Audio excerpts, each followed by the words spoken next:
Invite our chime to sing. We'll begin. Welcome, everyone. This is Recovery Dharma, and my name is Julia. I'll be facilitating our beautiful practice today.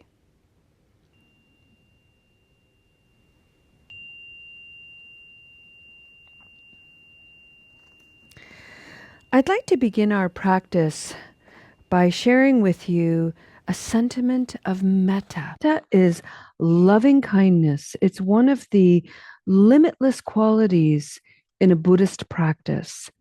And whenever we come into the presence of the three jewels, the Buddha, the Dharma, and the Sangha, it is traditional to begin the practice by setting an intention for our practice.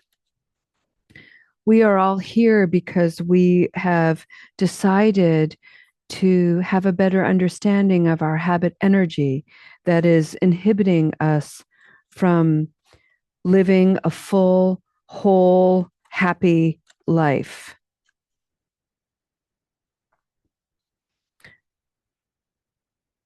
And so let's add a little bit of kindness and love around that generalized intention. These are these little paintings that I make. And sometimes people send me paintings.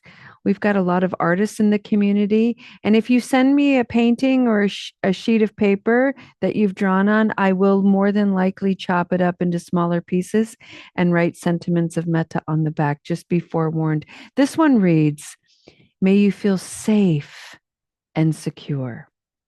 May you feel safe and secure."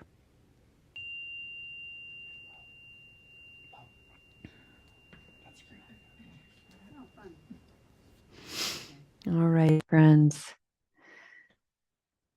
For the month of December, we have been exploring in the Spokane Sangha the 5 elements: earth, air, fire, water, and mystery. In the Buddhist practice, it's often referred to as space or ether. And this is a deep practice of understanding all of the ways, the many ways, really the infinite ways that we are connected to all of life. The same particles that exist in a tree are the same particles that exist in me. The same elements swirling around in the universe are the same elements swirling around in me. There are slight differences in my configuration of my subatomic particles that make my appearance unique, but I am connected. We are connected to all of life here on earth and extended out into the cosmos.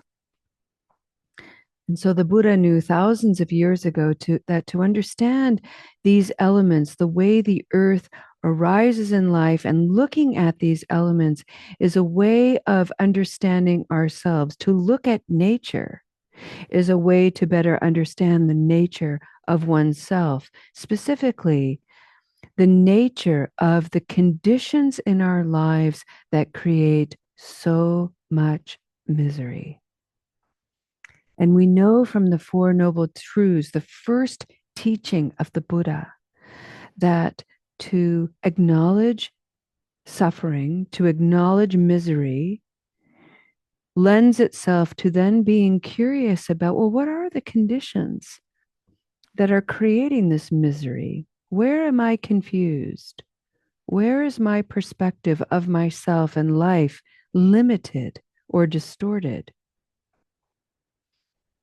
And maybe by gaining access to this understanding, I will end my misery. I will decrease it at the very least. And the Buddha said, there is a way to do that. And it's by cultivating 8 noble qualities, 8 noble aspects, the Noble Eightfold Way.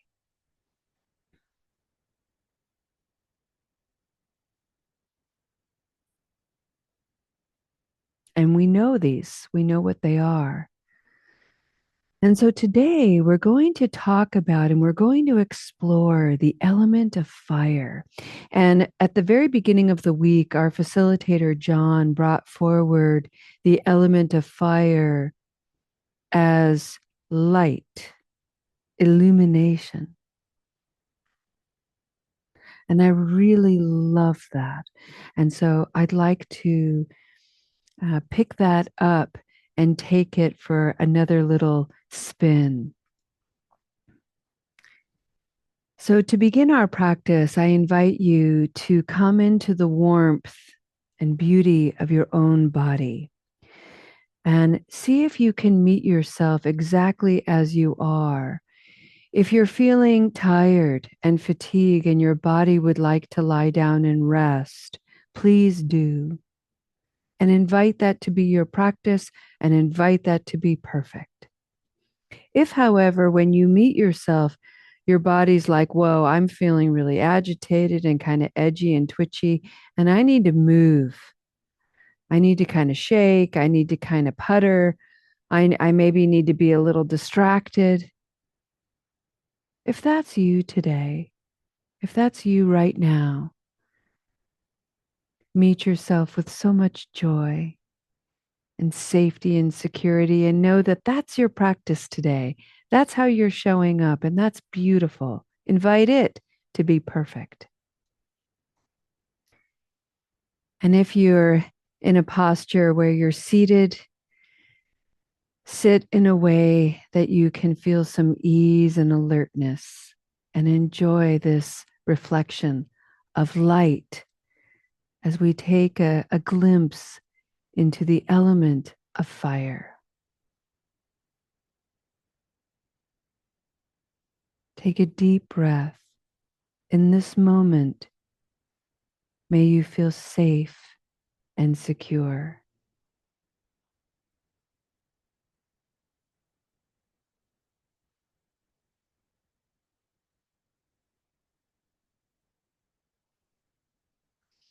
I'm smiling because I'm thinking of a Sangha member who's here today who many, many, many months ago brought her light, her illumination to the area where she lives that is sort of infested with all kinds of, quote, enthusiastic landscapers.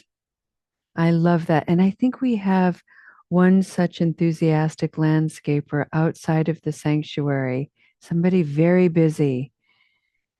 And so there's a lot of noise out there. And let's just invite that to be perfect for our practice. It's a glorious distraction.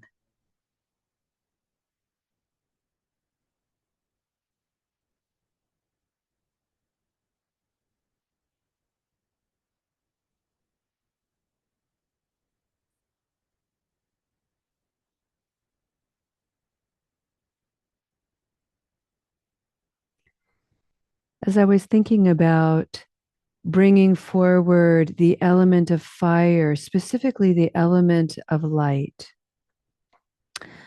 what came alive for me is the importance, to my practice anyway, of something I call a shy light, a quiet light.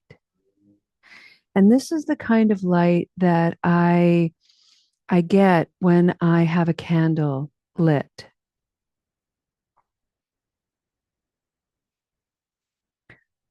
Candlelight is a quiet light.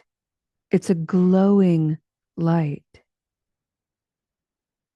And when I find myself in the presence of candles, I slow down. I look in a different way.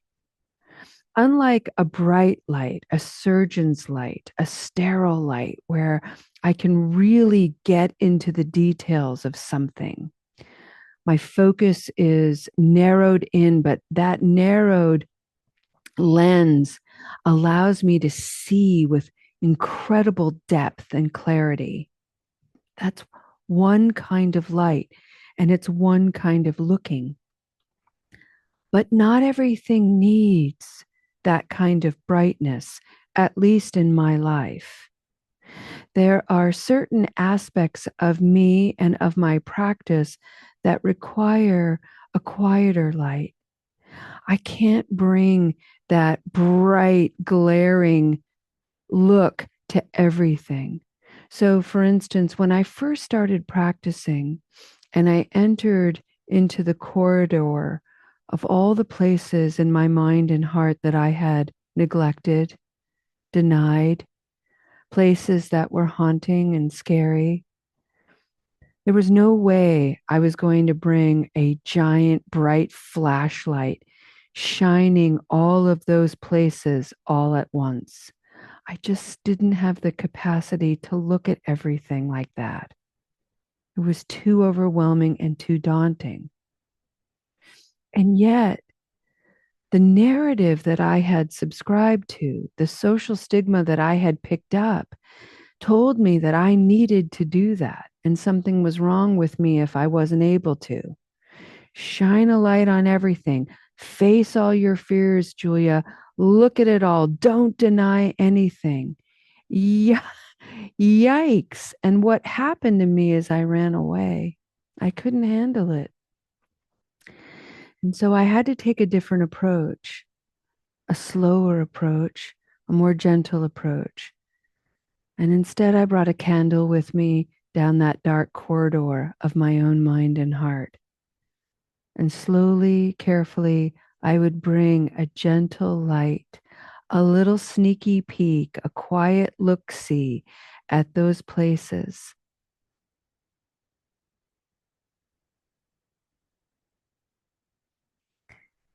And then with time and familiarity, I was able to bring a brighter light, a stronger light, to look more closely, to look more deeply in those places.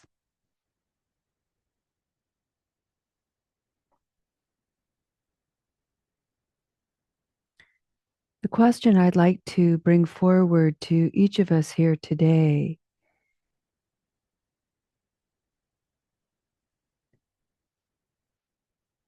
is, what are the conditions in your life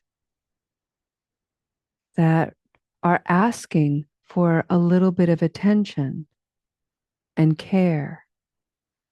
And what kind of light do those aspects of your life need?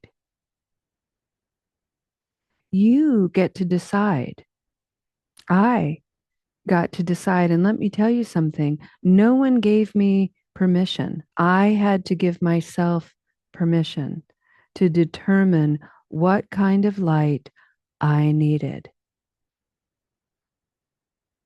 And that whole process was truly a process because I had for a long time been looking outside of myself for permission, for power, for light. And it wasn't until I began to realize, oh, I have to give myself all of that. I have to give myself permission. I have to recognize my power and agency, and I have to realize that I possess a light to illuminate my way. And I believe we all do. And I believe collectively we come together and shine a brighter, warmer light. So, what are the conditions in your life that are asking for a little bit of attention, a little bit of care, maybe a little glow? What kind of light do you want to bring to those conditions to gain understanding?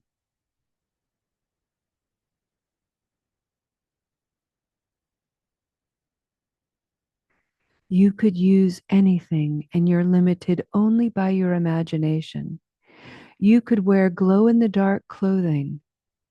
You could paint your fingernails glow in the dark fingernail polish. You could carry a sparkler.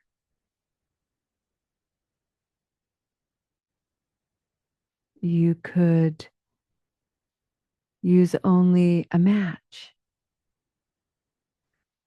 You could have a purple grow light. You get to decide the light you need because you are that light. So let's take a few moments of silence in the quiet safety and security of our own minds and hearts, and just allow a little exploration of fire and light to reveal something in your own creative wisdom. Enjoy your practice, friends.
Friends, as we take a step toward the conclusion of this practice today,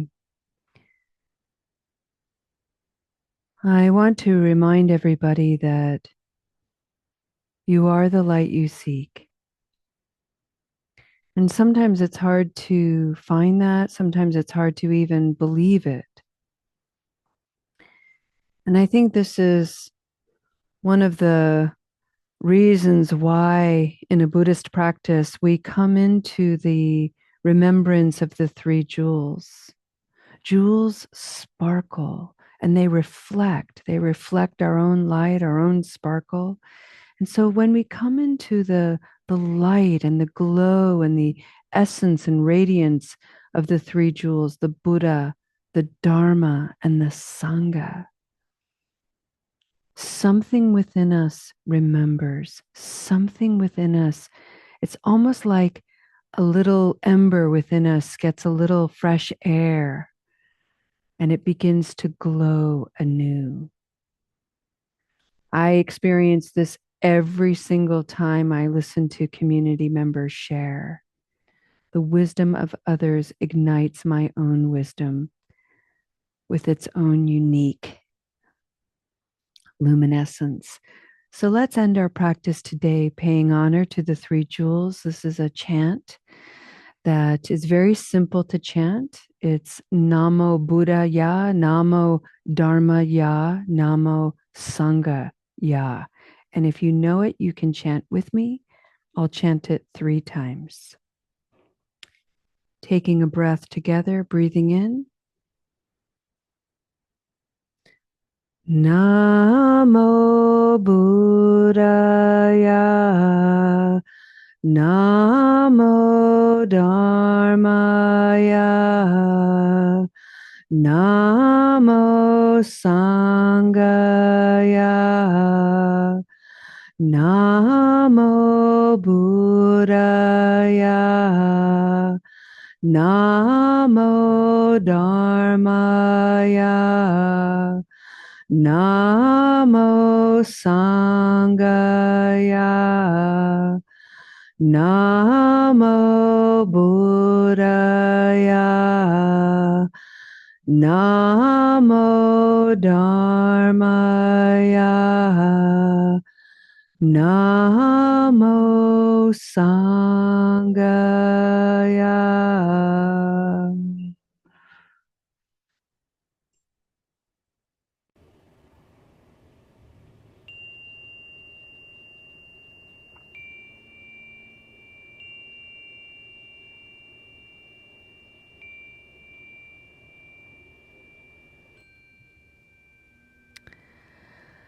The dedication of merit.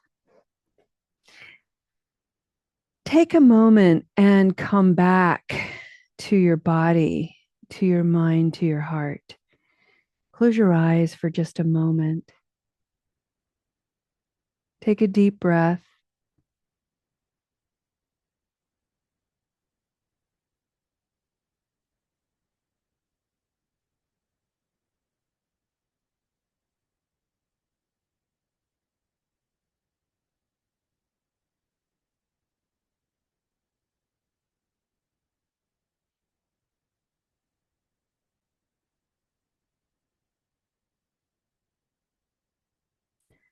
One of the things I love and appreciate about a Buddhist practice is its faithful insistence to keep bringing the mind and the heart back to oneself, not in an inflated or distorted way, but more in a connected way. So, the light that we seek outside of ourselves, the higher power that we seek outside of ourselves, from the Buddhist perspective, is real. But it's only real if we remember that that external source is also within. It's the same thing. But we've forgotten that. So these practices and principles are there to help us remember, oh, what's outside of me lives within me. And if I'm not finding it out there, maybe my attention is wayward and ought to come back to myself. The light I seek is within me, and the light I seek is also radiated out, and I can see it out there in everyone and in everything. May the embers of your wisdom glow brightly.